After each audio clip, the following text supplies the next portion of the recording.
Breakfast Call Dialogue, widening your horizons. Hey, this is Arlene. Welcome back, this is Grace. And of course, we are at our last segment of today. And today we are going to talk about business. Not just any other business, but Google business. And with us, we have the Google Business Group. And we have...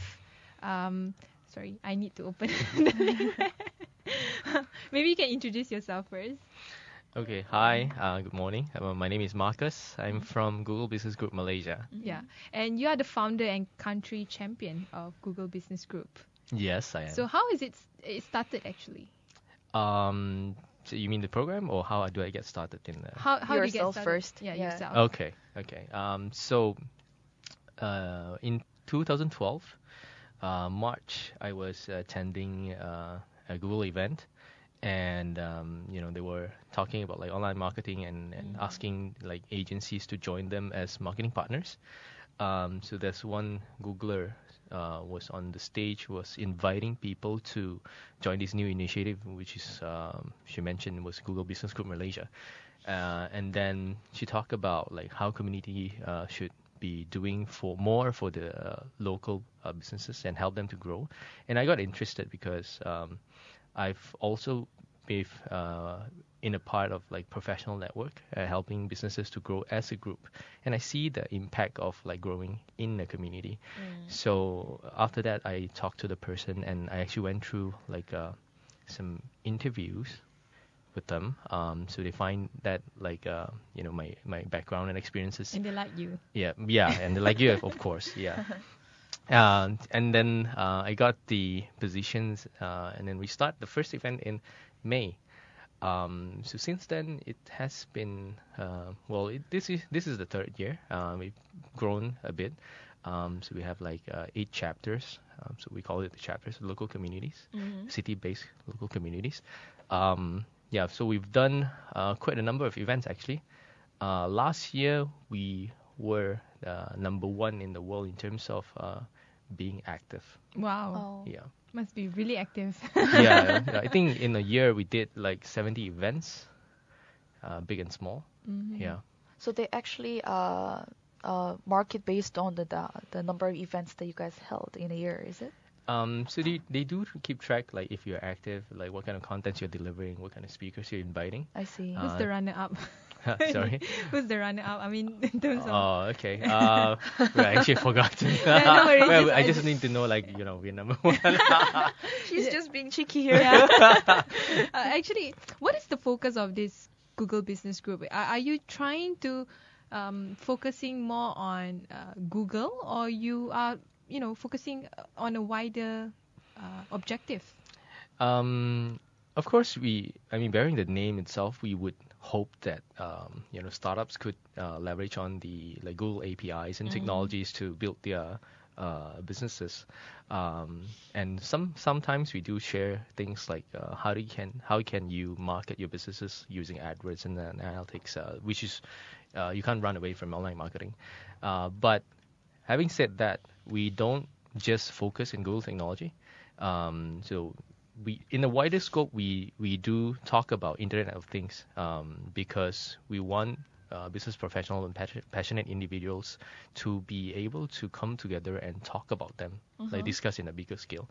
And because we are focusing in bringing knowledges and experiences in a platform where people can leverage on each other and grow as a community. So we don't just focus in one area, but more of a wider scope, like I said. Yeah. So this, I will call it GBG from now on. This GBG group, it aims to help professionals, entrepreneurs, and anyone who are interested in the web technology towards the online success. Yeah. But it's not managed by Google, even Yes. though you guys have the name called Google. Yeah. Why is it so? So the main reason is because of organic growth. So when a community is controlled or being given like a strict direction of like this is what you do, this is how you go, and this is how you grow, it actually takes away the freedom of the community becoming more organic and suit to the local need. Oh, okay. Right, so that's the main reason. So Google wants to leave the decisions to the hand of local community and organizers to decide what's best for local people. And community comes in different format, different need, and different requirement at different level. Definitely. Like KL and Kota Kinabalu or Kuching, it's a lot of difference. So we might be talking about like you using Google API to do something cool for the community and bridging the gap between different kind of issues.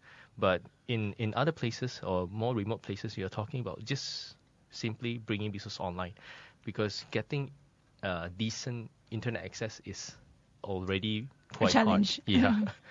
Yeah. So that means how you approach those people in different parts in Malaysia is also different. Yes. So when you started this, how many chapters you already have like at that time, and how you grow into having a website and quite a number of chapters within Malaysia? When we started, which is in 2 years ago in 2012, there's only one. There's only Kuala Lumpur, and in fact, it's pretty hard to get people even interested in 2001. 2012. 12. Oh, sorry. Yeah, 2012. So it's even hard for us as the main, like the number one, the first chapter to be to get people to come to the events, because people don't know about you, right? Exactly. Although you bear the name like Google Business Group, people are like, yeah, but what do you guys do, right? Then how did you approach the people? And we have to use our like personal contacts. So we make sure like we call every single one of the people that we know that say, hey, we have this cool It's like, events. you only coming call up. me after all this while since high school. Yeah, I mean, we have to like reach out to everyone that we know that say, hey, can you come, and things like that. And at the end, the first event that we got is, I think we have a pretty decent turnout, about 35. I see. And then we have to sell like, hey, the people from the Google is coming, they're talking about this and that, and that became a selling point. And because from there on, then we get more people who is passionate, and later on they break out to like different areas to start their own chapters. But the reality is the Malaysian startup culture is actually quite late and quite slow. So in I will terms say of it's the still spread. new in this nation. I'm not sure from 2012 until now, like, did you see like more and more people starting to realize that, hey, And also the recent the government has acknowledged one of a startup, which is Magic. So with that, the awareness has increased. Well, definitely we see the increase need in terms of the contents which relate to the startup. Like how do you build a startup? How do you get fundings? How do you do things which is related to build a successful startup, reach out, sell, and hustle and things like that. Especially in the I think since last year, yeah. And of course, in line with the establishment of Magic, they are the ecosystem builder. So they want to put all these missing pieces together so that people can benefit in a bigger scale. Actually, I wanted to ask you earlier, like, are you competing with Magic? Because Magic is an initiative or an ecosystem for the community. Yeah. Like, you also have your own ecosystem, isn't it? Well, the short answer is no. Well, they build ecosystem. We are part of the ecosystem, right? So we are a business community, and we provide the platform for people to come and share their knowledges and hope that people would learn from each other. So that's what we do. And they build, like, what we are just one of the components that can fit into the bigger puzzle. I see. Yeah. But there are a lot of business community in Malaysia, especially for startups. So definitely one of it. Yeah. with the Google branding on it. Yeah. I will say reaching out to people to make sure that they know about this, a few startup initiatives in Malaysia. But I will say that's one of the challenges. What are the other challenges you have faced so far? Well, they are different kind of challenges in different areas. In the more remote areas, is usually finding good speakers to share their knowledge and experiences, because these areas, might not have enough resources or people to For sure. to be in the community itself. In other places, it's more of like creating suitable or valuable contents, right? So there are so many different kinds of contents available, and you just need to pick the one that is probably suitable for the audience that you're talking about. And of course, reaching out to more people. Like you said, like there's so many communities outside, and everybody is doing something which is quite similar to each other. Yes. And imagine in October itself, it's a crazy month because almost every day there's events, and we have to tell, like, what's our unique points in terms of like the events that we're running, and how are we different from others. And getting people to attend is one thing. It's like a new challenge by itself. And because we don't charge, and most of the events are actually free as well, so you just need to sell quite hard to get people to come. And of course, getting more hands to volunteer themselves in the community.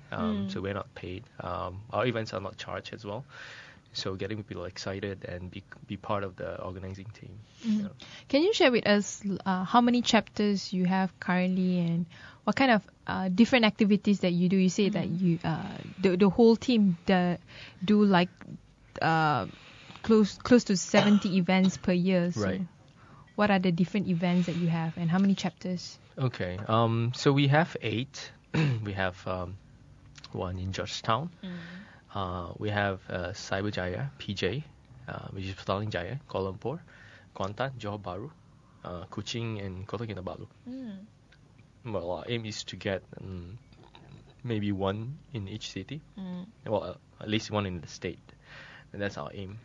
So different kinds of events, like, say for example, in Kota Kinabalu, we would probably be talking about, or Kuantan, we would be probably talking about like how do you build a website using Google Sites or Blogger, right? Or even other tools as well.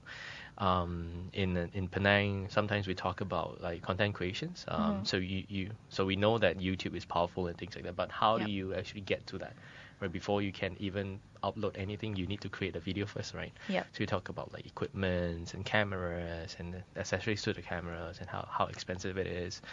And we have hands-on workshops. So in KL, we did a few like how do you use AdWords? How do you set up campaign? What's the best practices and things like that. Analytics as well. So a sense of like how do you use analytics in the businesses, and what are the key metrics that you should look at. And then of course in KL there's a lot of needs in terms of startups. So we talk about like user testing, test out your products before you actually make like big changes. Because after you put in like a lot of money into it, and then you find out that the changes is not really relevant. It's a waste. Yeah, it's a waste of time.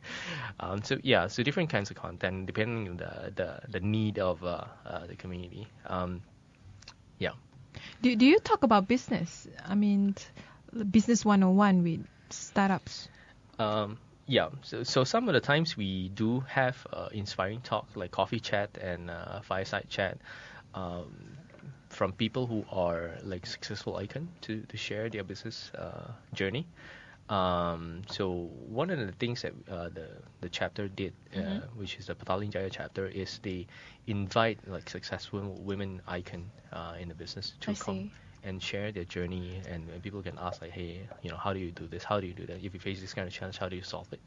And things like that. So entrepreneurship is definitely one of the things that we look at. I see. Yeah. So women entrepreneurship is also one of them. Yes. I see. So who you invited this far to give talks on business? Let's see. So we have had a cut above CEO. Cut above. Yeah. Yeah. We have had Christy Ng, the person who could make women's shoes. And then we actually had a couple more. In fact, the list is pretty long. I couldn't remember every one of them. Yeah. What were their sort of common key messages that usually they would share about how to ensure that your business can run smoothly and be sustainable? One thing that I've learned from all this speakers that we've invited is they are usually they are very passionate about their business all the time, right? They have to find new ways to break through the barriers, because running a business or running a startup is never easy. So you need to find the way to like keep on improving, keep on have the edge over your competitors, and then find that unique niche that you're in that the other people don't have. Right? To me, when I think of startup or any other like entrepreneurial kind of area, I always think that it is another creative industry. You see, rather than you think the business way, you think this way, you think logical way. It also comes with the creativity. You need to be able to think outside the box. One thing is to be able to compete to your partners, neighbors, but at the same time to come up with a very unique selling point. How to make your business successful in that way. Yeah. So it's very interesting. Like problem solving skills is definitely one of them. So how creative are you in terms of solving the problems? And also not only that, but understanding the market need and how do you pivot or repivot your business directions to that. But is it easy for a startup to do business in the Malaysian market? Because majority of the startups in Malaysia, they usually after the first year they are unable to continue. They are unable to ensure that their business become more sustainable. Yeah. I think everywhere has their own challenge, including Malaysia. So the key is not about the market, whether it's difficult or not. It's more of how soon can the startups or the people who's running in the startups or wanting to run startups to realize the actual need of the market, and how do they actually pivot their business directions towards that. Because if you're not able to realize it, even if we put them or the startups people in the easiest market, they wouldn't be successful anyway. Yeah. So it's about finding out the way to meet the needs, and also keep on testing, keep on pivoting the different ideas until you get the right one. It's never easy to find the directions, the perfect direction to go on. That's why it's not like there's 100 startups and all 100 is successful, because you need to find the one thing that it takes and people would buy, right? Yeah. So you mingle with a lot of people involved founding a startup or being used to found a startup. But from your interaction with them, what are the few key things that you understand the kind of challenges that they are facing, and they hope that there's a solution to it but haven't yet found it? I would say the competition is definitely out there. You need to keep on keep with the competition, and also keep on changing. So if let's say one of the startup like start 10 years ago, and 10 years ago there's no other players, and you're probably the only one. Yes. And it could be quite easy for you. You just like go out and wipe the whole market and everything is yours, right? But nowadays, you're the only nasi lemak seller, for example. Yeah, you're the only nasi lemak provider, and there's nothing else that people will line up in front of your stall. Definitely. And every day you'll be selling out, right? But nowadays, like other people also know how to make nasi lemak, how to sell it better, how to make it more fancy and things like that. So they have different selling points to it. So people who started 10 years ago, they would need to think faster. They were faster, more creative than this upcoming people, and also they need to be willing to change. So are you saying that a lot of the old businesses, they are unwilling to realize to face the fact that today's modern world is more competitive, and the market is much more larger than more competitive than before? I'm not saying that, but it's more towards even for the younger startups, some of them would probably not able to realize or repivot fast enough, because the competition is out there.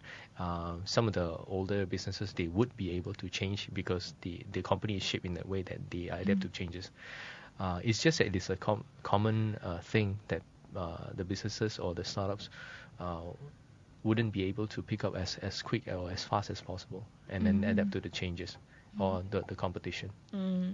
We will take a short break. Yeah. When we return, more discussion with the business, Google Business Group. ASEAN Breakfast Call Dialogue, widening your horizons. Hey, this is Arlene. Hi, this is Grace. And of course, with us is Marcus. Yeah.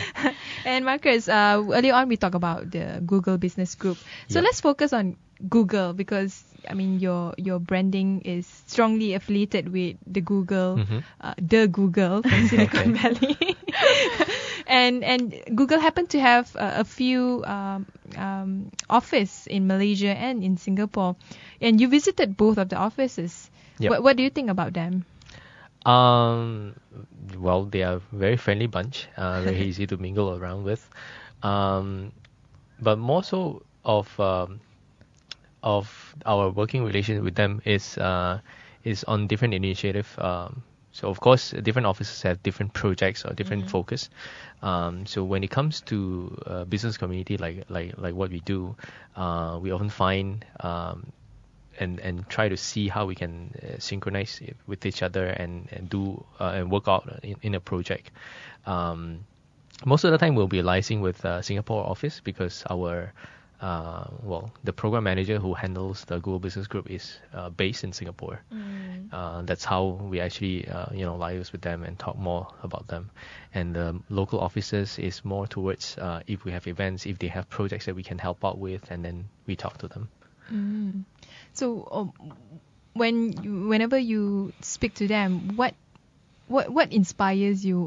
What you learn more about the Google culture? The Google culture. Well, let's see. Or is there even a Google culture? Well, of course, this will. It looks pretty fun to work in Google. That's for sure. All right. If you watch the internship movie, right? Yeah, I in watched the Mountain video. Yeah. It was so In creative. Mountain View, it actually gave you the exact same impression when I was there. Like you see slides, you see rockets, you see people like wearing shorts and walking around and play volleyball in the morning and walking their dog in the So it's evening. not fake lah. No, it's The whole not fake. thing. The sleeping pods and all that, and Wow. it's real. And bear in mind that people might get the wrong impression of these people don't work. It is actually not. Exactly. It's amazing to watch even from video. Yeah. It's so friendly and so freedom. They get their own freedom Yeah. to do whatever they want, but yet they have their own goal to complete the job. Yeah. So I guess when it comes to the Google culture, it's about trying to be more focused on what you want to do but do it in a way that you actually enjoy your And feel Mm-hmm. life, and you don't feel yeah. like, hey, I'm going to work another day. Where's my coffee? So they actually so the fun working environment is actually to encourage people to think outside the box and yes. to find the best way possible to solve a problem, right? And that's why a lot of the people who's working in Google, they are really hardworking. Like the people that I've dealt with, they are like super duper hardworking. But how can you be hardworking when you have a slide there and a sleeping pod there? I mean, those are the convenience. Like, it's not like you use it like 24/7 and all the time, right? It's just when you need it and you just go and use it. But yeah, most of the people I've seen, they are really, really hardworking people. Like one of the most hardworking people I've seen in my entire life. And talking about Google culture, there's one story I wanted to share. So when I was visiting in Mountain View, so there were the Googlers who's actually showing us around, and of course we see sleeping pod and this and that.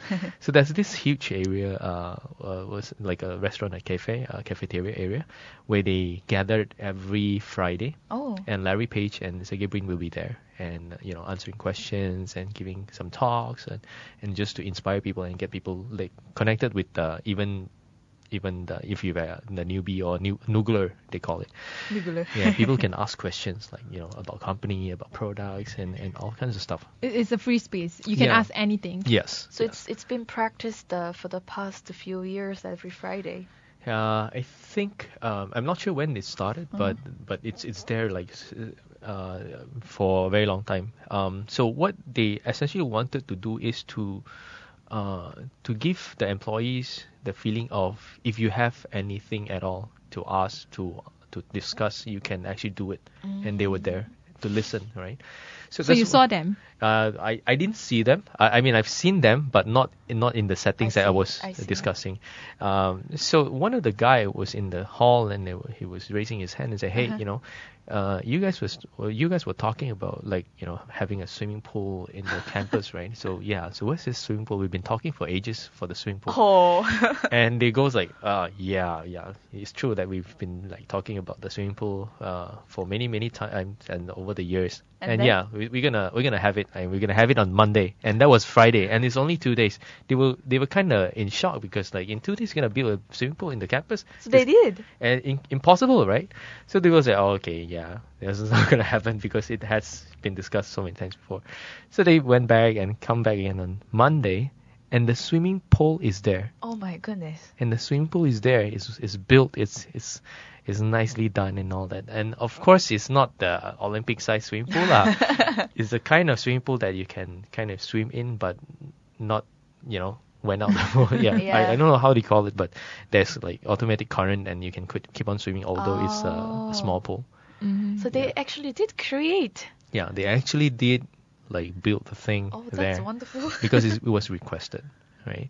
So imagine that, how powerful can these settings be, because you can reach out to the CEO of the company, and can you make requests, and if they find it relevant, they will do it for you, right? And not all companies can actually do that, because most of the companies they build in, like, there's a lot of hierarchies. Structures. And, So what is the structure of Google? Like, is it just Larry and his partner? And that's it?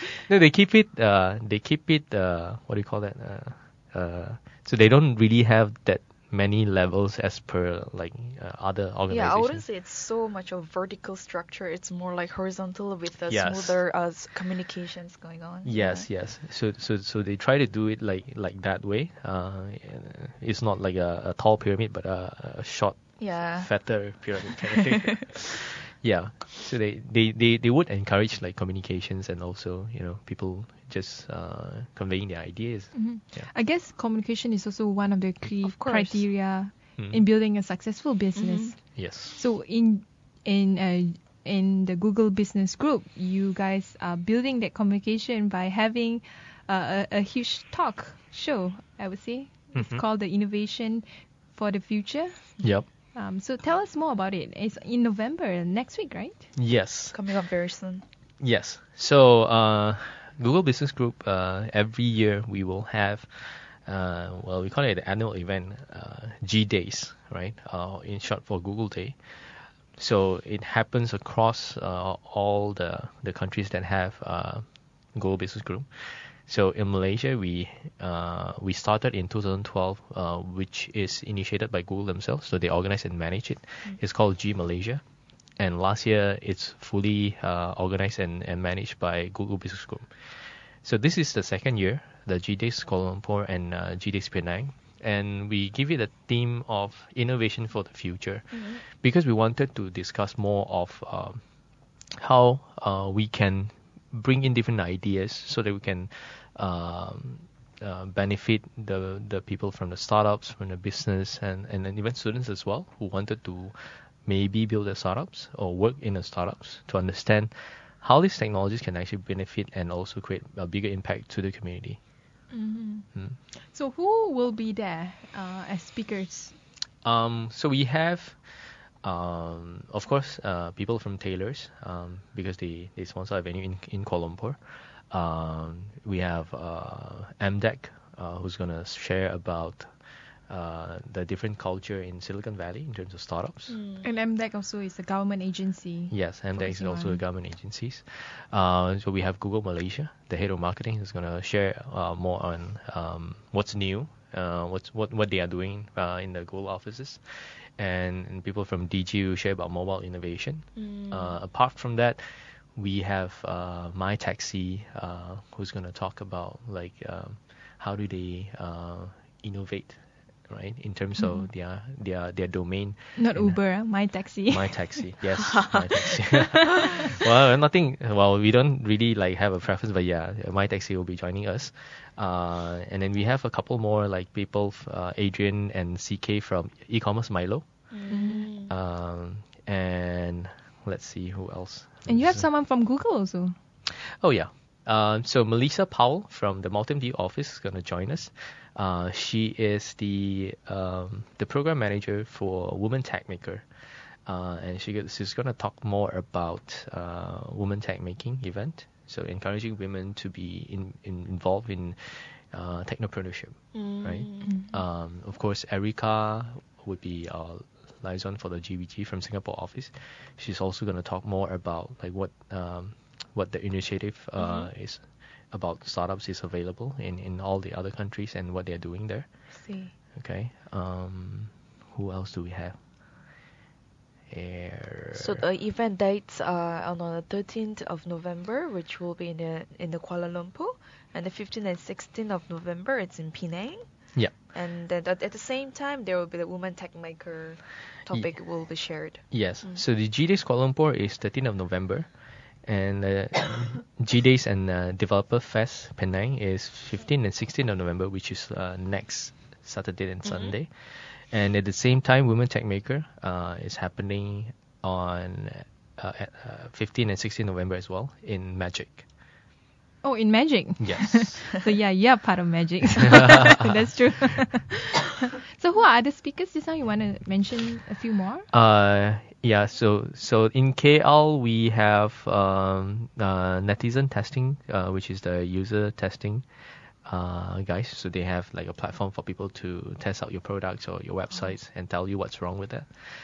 We have Taylor Ling, the person who is who's into UI UX. So he's also a frequent speaker in terms of the UI UX user interface and user experience for Android most platform. We have Emi Takemura, which is a head of PTIX. So PTIX is something like Eventbrite.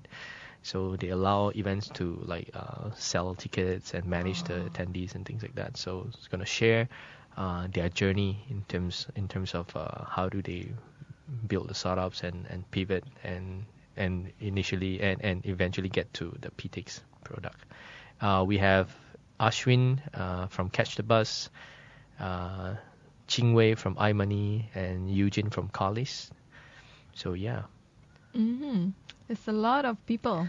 Yes, we have a lot of people. So how can people actually be part of this, and why you think they should be part of this? So yesterday we actually sent out a newsletter to our community. They can go on to gdayskl2014.ptix.com to register for a ticket. So the ticket is absolutely free. So they can go on and just grab a ticket and just turn it on that day. For Penang, they can actually find the event as well in ptix.com. Just look for G Days and DevFest Penang. All right. Likewise for Women Tech Maker, we're going to share all this information just to make it easy for everyone on our social media. So just you can look for us on google.com/plus GBG Malaysia on our Google Plus page. And Facebook is facebook.com/GBG Malaysia, and our website gbgmalaysia.org.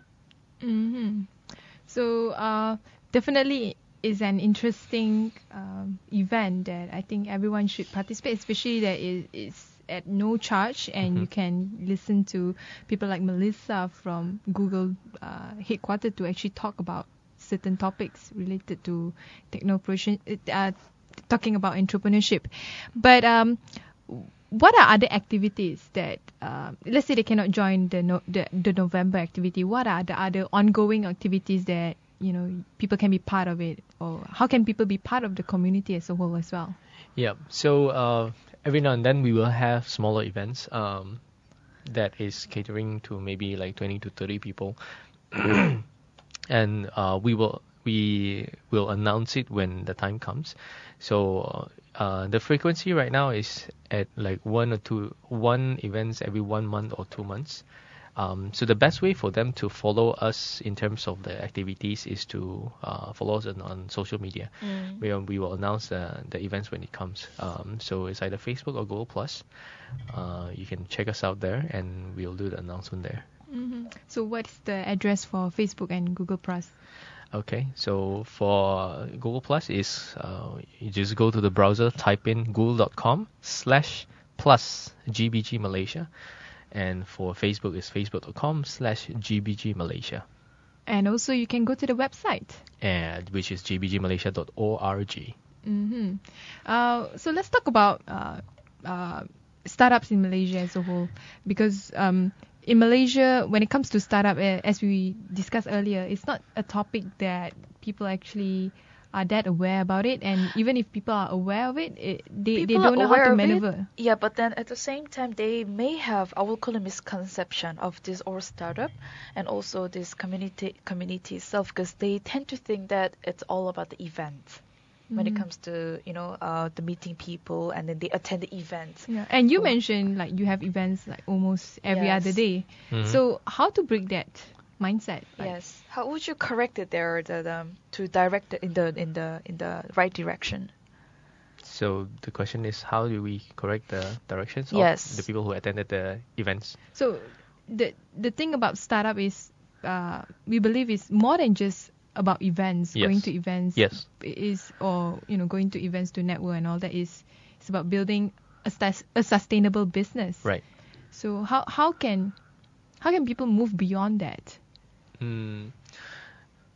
I think this, so you're right about, like, people are attending events, they are there, they are part of the events, but they did not want to take actions beyond that. And it's definitely true when it comes to, some of the, like, hackathons competition where winners win, but they did not continue pursuing their startup ideas. It could be like different reasons. It could be it could be the ideas might not suit what they want to do. It could be they have commitments to the job, and they don't want to let go and take the risk and things like that. But more so about the other people who actually just go to events and want to know more people.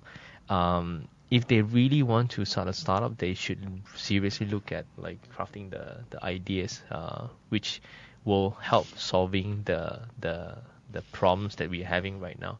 Let's say transportation, like, for example, buses and LRTs and things like that, or other kind of issues like health, medical kind of areas, or even building a hardware that can, I don't know, just track your health and help old people and things like that. I would say they look at more of building a startup because of the money that is available, rather than helping to solve the real problem. So if the objective is just to get the money, then of course you will not get anywhere, right? Because it's not a one-off thing. You need to keep it sustainable. Yeah, you just have to, like how Cheryl, the CEO of Magic, puts it. You don't think about the funding first, but think about building the right product first, right? You have to do that, because without building the right product, which is helping to create more impact and help maybe more lives, you won't able to get to the level where people will give you money for that, because there's nothing to buy into, right? So these people who keep on going to events and trying to seek out the best ideas or things like that, they have to look at how they can actually build a better product, or a product that actually can create more impact to the society and help more people. So there you go. If you want to know more about it, you have to go to the event called Innovation for the Future. All right. I'm a bit curious here. There are a lot of businessmen, women out there, and also a lot of starters, who want to become entrepreneurs. But how about the students from university? You see, there are a lot of graduates from business or whichever the major they finished. How would they actually reach to Google Business Group or any other startup community in Malaysia? Because students, they not really aware of these communities yet. Only definitely in Malaysia, adults, I will say, they are aware of this slowly. So how would you recommend, or how would you reach out to the students? So from our part, what we do is we actually work together with the campuses, and also we call it the G communities, where we also have the Google Student Ambassador available in some of the campuses. So it helps us to reach out to more students and to be aware of like there are these kind of events available. And from the students' part, I would say they need to be a tad bit more curious about what's happening outside Yes. their campus. Because if they are not curious, it's hard to even tell them, okay, hey, there's like a cool events lying around, you just need to go. And there's always like priorities, like, I need to catch a movie, I need to do this and that, They come up with a lot of excuses, for sure. Yes. So they need to be curious first about like, okay, now what's happening? Everybody's talking about this, right? And attend one event, and then from there, because these people who are also connected to other events, they will bring you, and you will get to know. They just have to go one, at least. Yeah. So there you go, just one time. So last question of today. Is you have to answer honestly. Okay. I know you are from the Google Business Group, Yes. but which entrepreneur that inspires you the most? It doesn't mean it has to be from Google. Okay. Let's see. So I've learned a lot for the past couple of years with a person named what's his full name? So he's a GBG Thailand country champion. His name is Pom. Well, we call him Pom, and short POM. I see. Right. He's the Rakuten Thailand CEO, person in charge. So I learned a lot from him in terms of like how fast he's moving and how he's dealing with his everyday challenges, because he is leading, I think, 8 startups. Wow. Which has like different teams, ranging from online marketing to which is e-commerce, Rakuten, social media analytics, and all the other startups. And because everyone has like 24 hours a day and 7 days a week, Of right? course. So how the way he actually deal with all these challenges and still go on with his life and spending time with his kids and things like that actually inspires me a lot. And also he keeps on looking for new ideas to be a part of, and how to like innovate and solve new things. So yeah, I learned a lot from this guy. There is something that should drive him, to do everything and handle everything. Yeah. So he's very full of energy, I would say. If you meet this person, he's funny. He's like, I mean, Very positive. if I'm a lady, I would have fallen for him. I mean, next time you have chance, you should meet this guy. I would love to. Yeah, Yes. his name is full name is Pawut, Pawwoot. You can look him up. He'll come to Malaysia every now and then. Yeah. So unfortunately, we are at the end of our show today. Yes. Thank you very much for sharing Thank you, your Marcus. view. You're Yes. welcome. And of course, we look forward to more interesting events from Google Business Group Yep. and also from Google. Okay. Thank you.